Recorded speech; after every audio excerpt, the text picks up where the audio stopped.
just plain stupid right there. You feel me? Right. What's going on there, Mr. Shannon? Howdy, everybody. Thank you so much for tuning in. Thank you so much for everybody for being here again this week. Lots of love, man. You're tuning into the Fox and Archibald show. We'd also like to thank you to check out This Way Network. It's got a lot of wonderful good shows. 24-hour news network coming to life. This is a network and a show about building a show. Also, please check out Shannon at Devoted Patriots. That's my man over there on the other side. He's well, there he is right over there. Anyways, today we've got a wonderful subject for everybody. I think we can all get down on this one. This is something here that hits close to home, and it definitely is. I'm glad that the producers gave us an easy. Well, actually, Shannon chose this subject. This is an easy subject. We can really go get down on. Today is about the failures of the Biden regime, or quote unquote administration, and I've got a list of things here, but I've got us going on the show. Let's let Shannon take over and let's get us going. What do you think there? What are some of the significant follies and failures of that Biden administration? What I did was I just went through and wrote down about 10 things that just come to mind that make him a signature failure. And then I tried to come up with a couple of things that he has done that's been positive for this country. And that was the hard list. That was the short list for sure. I'm going to put my goggles on just because I can barely read my own writing. Don't call me a Karen, please, folks. Those x-ray glasses. Did you get those x-ray glasses off of that comic book website I sent you? Yes, sir. I sure did. I like it. I've got probably about 10 things that just come right out, just top of my head. The immigration problem. Everybody's talked about it. Everybody knows what's going on, and they still just hope that the media will drop the subject and allow these people to keep coming into the country. It's one of the things that they refuse to talk about, the media and the Biden administration. But the truth of the matter is they want to bring as many illegals into this country from any direction they can, because they have their own nefarious purposes. That's one that is really put him in the toilet. The inflation process of them cutting down our pipelines and attacking our energy sector is now costing everybody at the pump, which in turn costs us at the grocery store as well. The groceries got to get there through the truckers. That's more expensive the way you go. When you jack up expenses on one thing, there's a trickle effect for many other businesses involved. Most people don't really dive into that, but the price of gas going up costs every business in the long run. And just things like that. There's, like I said,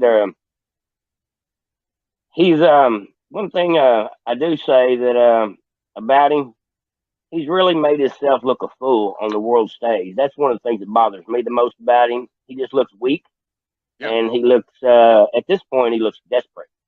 He looks like he's done pushed his way as much as he can with his executive orders and with their majority.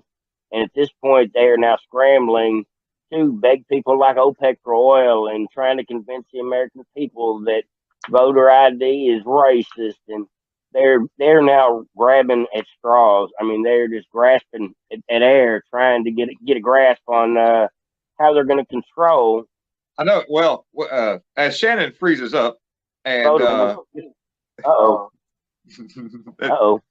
Hey, you better turn the heat up in there. It looks like you're starting to freeze, my friend. What you were talking about earlier about when it comes to the food. You remember what's the woman that's 1/1000th Cherokee Indian? What's her name again? Elizabeth Warren. Elizabeth Warren. Yeah. She blames the grocery stores for price gouging. But if I'm not mistaken, grocery stores have the lowest margin of profit. They have to sell they can't cut the prices anymore. They have to sell so much volume yes, they make money, but their margin of profit is absolutely minuscule. Okay, I'm sorry. Go ahead, Shannon. Oh, you're good. One thing that I noticed, besides the immigration issues, the inflation issues, the fact that he chose Kamala, that was the first mistake he made. You know, I wonder if he's, because I she don't even was know. Did he choose Kamala? I mean, I think he gets to choose the city. I will say this: he's had a rough week. Oh boy, I can't wait to talk about the Is. press conference. I watched the press conference today, so go ahead. I noticed he lost America's support. I'm sure from even a lot of the Democrats and the entire military when he left us in Afghanistan, when he left our people behind. Who is that? Oh gosh, that was who is the? He says 33% polling. Who is that 33%? It's got to be like the person running the poll machine, probably, maybe. But did you see where did you see at the end? Did you see at the end of the press conference when one of the reporters asked him about his polling numbers, and he said he didn't believe the polls. Next question. Did you see that? Yes, I did. I watched about 3/4 of that thing today. One of the things I thought was pretty cool. Peter Ducey was not going to be refused. Peter Ducey was up there. I got a question for you, and he got to grill him with a couple of good questions. Another thing that I thought was that's when he got angry. He started screaming. Did you see him lean over the? Did you see him lean over the podium like he leaned over the podium, sticks his eyeballs out, and does that whisper thing? What's up with that? Yeah, I seen that too. He was doing some screaming and some whispering. That means the medication is wearing off. More children, please. Bring in the children. I honestly believe they're giving him adrenaline and B12. Allegedly, they're probably giving him adrenaline and B12 and God knows what kind of cocktail to perk him up long enough to talk for an hour, because we see him talk for 3 minutes and right off the bat. So, I mean, he can't handle it. Half an hour or so, within that hour, though, he really took a dive. That last 20 minutes that he decided to hang around, he should have quit. He should have tapped out, but he stayed that last 20 minutes. Really told the tale right there, didn't it? Yes, it did. Did you see how I actually had to go back about 2 or 3 times, and then I turned closed captioning on so I could read it because I didn't hear what he said. I was talking about the wording when he said those words, when he worded out he something about the Congos, something about Congo. Yeah. I had to go back and turn it on closed captioning to see what the heck he said, because I tried to listen 2 or 3 times and I couldn't catch it. So when I put it on the captioning, this is what he said. He says, I'm worried about a lot of things. He says, it bothers me what happened in Afghanistan. He says, but I'm also worried about the fish solicitors of the Congo. Yeah. I'm like, wow. You gotta be kidding me. The fish solicitors of the Congo. Who is that? That was feedback in his earpiece. It was going squeak. He was like, oh no, I've got to come up with a word. Visualism. That is the craziest answer I've ever heard for hey, we all need to be worried about the visualism. You can't dismiss what happened over there as important as what happens in the Congo with the fisheries. That's how out of touch this guy is. Oh, so he was saying that how crazy he is. So now I'm learning now, because I still didn't know what he's talking about the fisheries in Congo where they I guess they have like fish farms. Is that what he's talking about? I'm guessing fish solicitors. I'm guessing that's the black market for fish. Probably so. Who really knows? I wonder if he eats a catfish or two. He looks like a man that could eat a catfish, I think. Probably, maybe. Or tilapia. He's probably a tilapia man. We're going to bring to you today some wonderful content and discussion about the Build Back Better plan, what it is entailing, and other ways that the Biden regime is attempting to shove it through in different methods. So in a little bit of business on the end, this is being broadcasted from This Way Network. Please check us out. Please also check out Shannon at Devoted Patriots. Please check me out on my other YouTube channel, William Archibald. There's also a few other guests we're going to have today. Today we'll be having Sweet Home, North Carolina. His name is Jason. Super awesome dude. Wonderful patriot. And near and dear to our hearts, this is close to home, Matt Waters. He's got a channel on YouTube called Sweet Home West Virginia, and he's our producer slash he does it all. He's the whole thing, and so he's going to make an appearance because he's got a lot of knowledge on this subject. So with that being said, to get us going with just a few minutes of this, we're going to talk about the car behind me. This car behind me is a good representation of America, American ingenuity, the ability to have the opportunity of equality if you want to work hard enough to obtain things. And so to get us going, to talk a little bit about this, is I'm going to spend just a few minutes. This won't take long. This is a fiberglass body, 1932 Ford T-Bucket. It's got I want to say it's a custom-made frame, handmade, as far as just, because we had to do that. It's got a 4-link rear end, coil-over shocks.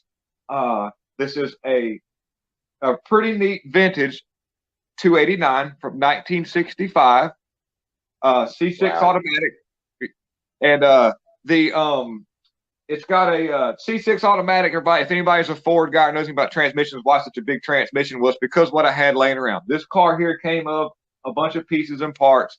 It was kind of half done when I got it. I pieced things together, used a tape measure, used my noodle up here, and what we've got here today is just pretty much all American ingenuity with different mismatched parts. We got Ford running work, a fiberglass body, handmade wire harness. The front end on this thing is going to be hard to do. The front end is a Volkswagen front end. Everybody that sees that for the first time, it trips them out because they're not used to seeing things made. They're used to seeing like a leaf type suspension or an independent front suspension. Right. And let me tell you what, that's all good. It takes a lot more. You'll have a lot more in figuring and a lot more in pieces and parts. This Volkswagen front end was just cut out from underneath it with the internals already there, wheeled it right up to it, centered it up, welded it off, and we drove it. So, so in America, you can do that. You have the opportunities that are there if you want to take hold of your life situations and use that brain that you have free think from that allows you to have these ideas, and you can do stuff like that. So what do you think, Shannon?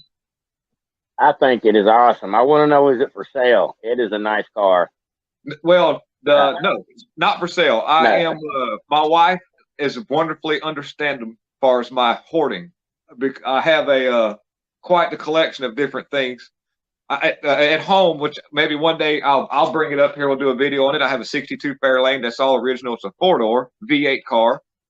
And it's pretty much all original. That's a fun thing. I get a lot of good looks in it because it's not a muscle car, but it's definitely of era of its time. It's pretty. The car from Andy Griffith, the show Andy Griffith, was a Fairlane. Not sure exactly what year. I think they varied because the show was on for a while. But that car is pretty much everybody says I got the Barney Fife car because it's black half. The bottom half is black from the doors down. The top half is white. Right. And and it's just, I love the old stuff, the vintage things, the representation of hard work, forging ahead in a world that we didn't have a lot of technology in and making it happen. And we've gotten here today, Well, let me just say this. You're a true craftsman to be able to build that by hand. Hats off to you. Great job. It looks beautiful. It looks show quality. Oh, thanks. I'm sure you could sell it in a heartbeat if you ever wanted to. Oh, it's fun. If I go anywhere in it, which I drive it, it's my lunchtime vehicle. It stays here in the shop in the spare stall I got. This is my studio stall. I drive it to the bank to go get something to eat and all, and it gets a lot of looks, and it's really, really I think the car might weigh 1,300 pounds, maybe 1,200 pounds. It's super light. There's nothing there, so it's extremely too fast for what it is. So it's fun. You can cut up in it. And that paint job is actually, I couldn't tell you what color it is because there's several blues. I poured in a can together and shook it up real hard and seen what happened. Wow. It's got a little flake in it too. It's just some junk I had laying around, How long did it take you to build that? Oh gosh, like I say, partially done from when I got it. Somebody was kind of forging away, but had it all cattywampus. I've got probably, I'd have to say, let's see. I'm counting up in 8-hour days. I'd have to say 8-hour days, probably 8 weekends in it, maybe something like that. So, what is that? That's 100 hours, maybe something like that. It was pretty much just neat because I used that Volkswagen front end. It just wheeled it right up, made a quick, easy install. Didn't have to worry about trying to make control arms and all those mounts. I just wheeled that Volkswagen front end up just to see what would happen, and bam, 63 model Volkswagen front end. I had a 59 Chevy pickup one time, and they got the big steering wheel on it, and it doesn't have power steering. Before the 60s, there was no power steering. And so what you have to do to put power steering, I'm sure you know this, on those older trucks, is a lot of times they will cut a front end of a Camaro and put a Camaro clip on the front end of the truck in order to put power steering, power brakes, and all that on those old trucks. Oh, yeah. And that's what I had done on my first truck, which was a 59 Chevy pickup. And I was doing like that. I was in process of, remodeling it. It needed a lot. It took me about a year and a half, and I got it primered, ready to paint, put the Camaro clip on it, had the power steering and everything. I had somebody do that for me. I didn't have the skills at the time. I was about 17 years old, and I paid somebody. I ended up with the Camaro, ended up with the truck, and just had them do all the conversion. But it was a massive process. It was a lot of work to get it, just to go through the lining it up, matching it up, and I can tell just by looking at that car. I'm not a car guy as far as a mechanic, but I know you put a lot of hours into that thing and a lot of brain into making everything fit. It's not easy to build something out of several pieces, several things that don't match. If you go on my channel, if you look on William Archibald on YouTube, you'll see when it comes up, you'll see a video playing of me on a motorcycle with 4 motors on it. So fabricating is something that I've done all my life. I did it out of necessity because of being, young, not very much money, but I had a mind. I had the will and want and the skill. And so I remember I invested in a welder and I started building things, making vehicles, as far as lifting them up and using all kind of stuff in the yard to get them way high off the ground so I could go 4-wheeling. And then one day the notion hit me. I wanted to build a motorcycle, but I didn't want you build a motorcycle, okay. But I needed something that was going to be completely different. So I built that 4-motor motorcycle, and I used. If you go on my channel, you can see it. It's hard to describe, but it has 4 motors on it. It's 12 foot long. Anyhow, what we're going to do now is we're going to move into a little bit different. We've got a guest, and we're going to bring him on, and then we'll kind of bust into the what we think about the Build Back Better plan, all that fun stuff. And so, we'll get him in here. Let's see here. Let's get him on in here. It's Jason. We're going to bring Jason in. Okay. Yay! Woo! Jason. Yeah. How you doing, good, Jason? Man. How's it going? I'm doing pretty good. How you are, sir? Oh, God. Nice to meet you. Nice to meet you. Nice to meet you, too. I hear you have a channel over here on YouTube as well. Yes, it's Sweet Home, North Carolina. I do a lot of same channel work y'all do. So I did one on the monkeys escaping, and I did another one on I'm sorry, I'm getting bad memory. Get you I mean, hold on, let me speak into your earpiece. Beep beep.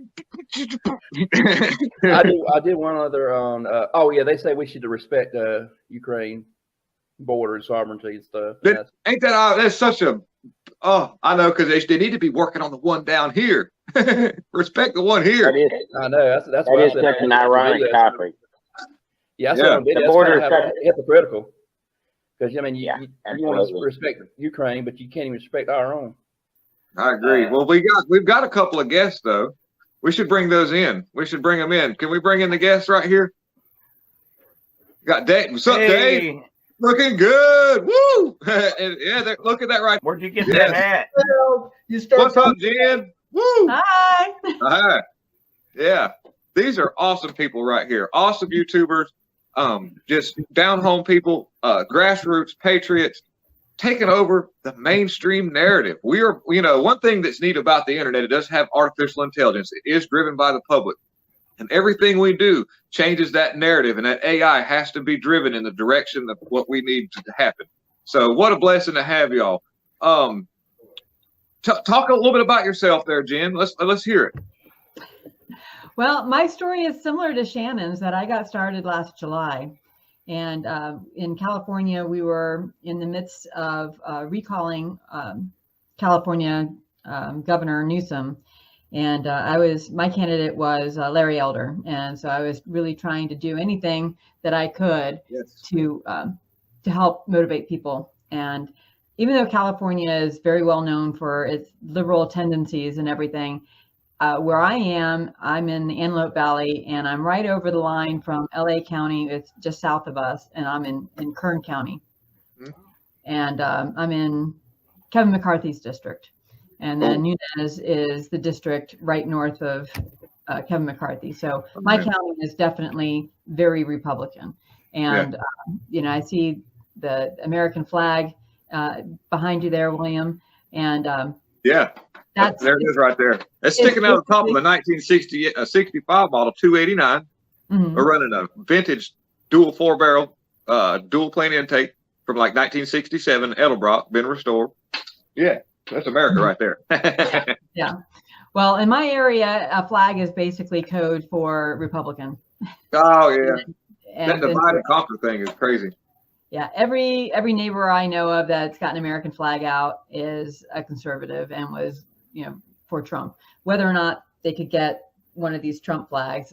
This one I found on in California, somebody, selling stuff on the side of the road, and we got to stop and get that. So it's like you're buying something it's like you're hoping nobody's watching, like I'm buying some illegal flags. It's weird to have that feeling, buying tasers or something from somebody at a yard sale. Is this right? And in LA County, even I got some more paraphernalia. So this is just about a few weeks ago. The Stasi's are going to love you when they come knocking on the door. Yeah, but they had. I really wanted one that would say they didn't have any flags, so I didn't get the 2024. But what I really wanted them to make was "Make America Great Again, Again." Mm-hmm. But they didn't have any like that. Yeah. Yeah, America's not bad now. I mean, it's really not. If you think about it, we're just watching things go kind of not like it's not supposed to. We're headed down a bad road, but it's we still got it.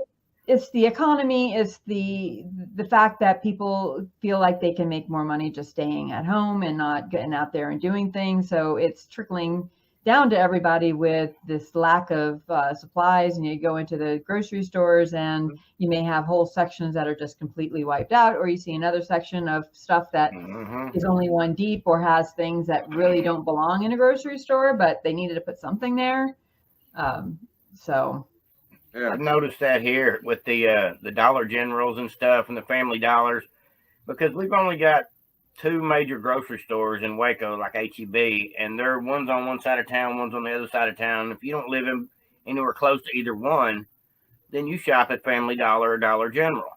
And I find that to be the case because these Dollar Generals and Family Dollars are everywhere throughout the neighborhoods. Mm-hmm. And I went in the Dollar General a couple of days ago, and they were marking up the prices on what was left in the store.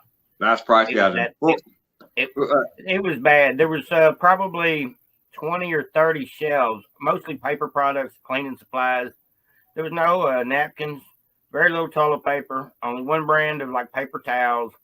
It looked like they just literally got wiped out. And so I think the supply chain is slowing down. It's a definite showing supply chain crisis. But Dave over here, Dave and Callie, tell me about yourself. What do you got going on, man? What's new?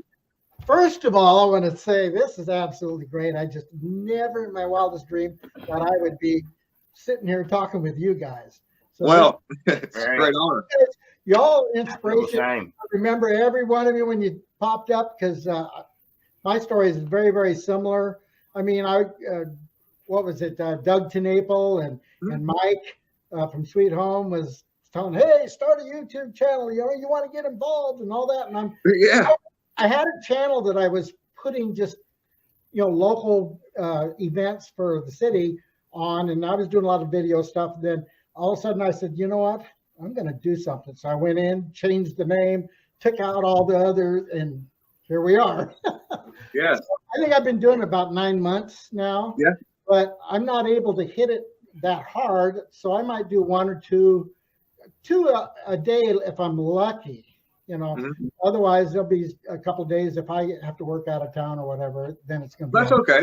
Yeah. You know, But every little thing. You know, people think that one person can't do anything at all, but it's not like that at all. One person, people have been demoralized to not really understand their true power as a human being.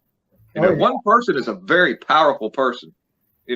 So and we've been sort of trained to feel like just one person isn't anything at all, but really that, just think about, like, say for instance, what's happening in Canada with the truckers. Man, that's just a small fraction. I mean, it's a big, don't get me wrong, huge rally, but it could be a lot bigger if everybody. That's only like, that's only what, like 30% of the truckers or 20% of the truckers that are actually doing this, considering what really, if they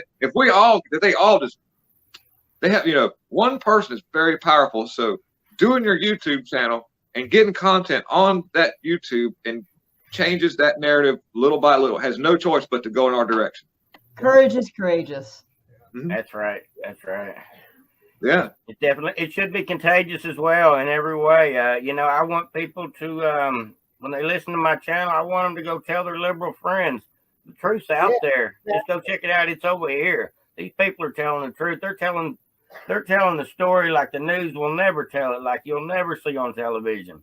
Yeah. There's nobody on television that reports over a lot of these articles that I look up. I look up articles on the Breitbart and the Federalist and these places, and occasionally you'll find a great article, and the truth of the matter is that article is never going to be played anywhere on a video, especially on a television, on any main internet channel. And that's the stories that are usually relevant to me, that I think are relevant enough that I want to be the one to put a video out about it, just to let at least the people that I know about it. Like this 2,000 Mules. Y'all hear about the 2,000 Mules movie? Nesta Souza, yes. With the Nesta Souza. I got on, as soon as that popped up on the Gateway Pundit, I immediately made a video about it, 6:30, 7 o'clock in the morning. Yeah. Because I knew everybody would want to hear this, and I had no idea. That thing did well too. It kicked behind. It went out. I know that thing had to be shared a bunch of times, just because it was a piece of information that everybody wanted to show somebody. Speaking of information, and everybody needed to see that, and so that video went from my normal 500 views a video to like over 10,000 views. That's beautiful. 2 days, and it's because there was a message there that needed to be spread. This movie's coming out, and all people have that thirst. They want to hear it. Speaking of a video that we don't get to see much of, because mainstream media suppresses anything that we need to see. We do have a video, not the Nesta Souza, but this is a very informative video. We need to check it out. Can we roll that video, please? I ask that because, given Canada's support of Ukraine in this current crisis with Russia, I don't know if it's far-fetched to ask, but there is concern that Russian actors could be continuing to fuel things as this protest grows, but perhaps even instigating it from the outset. Well, again, I'm going to defer to our partners in the public safety, the trained officials and experts in that area. Yeah, I bet he did. Y'all. So what? She tried to create a false narrative, and the guy knows that he has a job that he has to keep, and if he would have fell into that, and also I'm pretty sure that he may have you'd be surprised some of the people that have a lot of support when it comes to these truckers. They were going to try to attempt to tow these vehicles. Right. And I read a thing about they were not able to because no tow truck company would get involved. 3/4 of the tow truck companies were out there in the protest, and the rest of them were not going to compromise any of their relationships or they knew what was right. So that put the police and every bit of the authorities at a tied hands, because the logistics behind moving a 70-ton vehicle. Come on, let's see what happens. You ain't going to